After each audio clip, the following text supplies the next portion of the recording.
Nurse found something terrible while giving an injection. She accidentally used morphine meant for pain relief as an antibiotic. But what scared her even more was, the dose should have been 3 pounds, but she had injected 100 pounds. 5 pounds that could be lethal. The black man tried to calm her down, because as long as the antidote was administered within 10 minutes, it could be metabolized and flushed out of his system. Then he even pulled out a notebook, remarking it an interesting way to commit murder. But the girl grew more and more anxious, because the antidote should have been in the medical kit. Yet his had mysteriously vanished. The old man noticed her fear. People as rich as him usually lived in mansions out in the countryside. Even if they called for help right now, by the time medical staff arrived it would be too late. It seemed tonight was destined to be a death trap. He knew someone was trying to use this as a setup to frame the nurse for his murder. But the girl still clung to a sliver of hope. She picked up the phone but the old man suddenly hung it up. He told the nurse to listen carefully to every word he was about to say, because that was the only way she could clear herself of suspicion. The old man didn't want his death to tear the girl's family apart. If the police suspected her, her mother's undocumented status would surely be exposed. The old man instructed her to make noise when going downstairs, and not to forget to greet his youngest kid at the door. Then she was to drive away from the mansion. Once she was out of the surveillance camera's range, the old man told her to park the car by the roadside,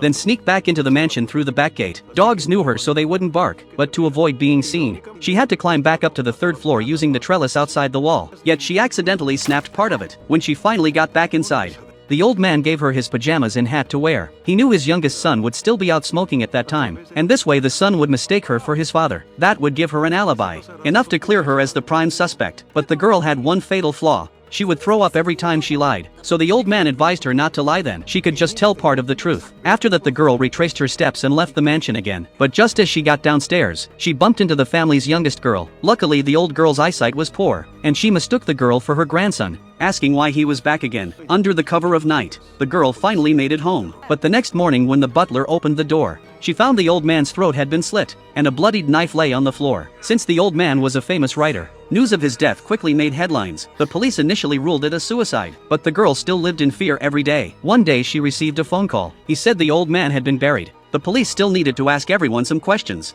and they wanted her to return to the mansion for work. This is where the story truly begins to reach its climax, and you'll never guess who the real killer is.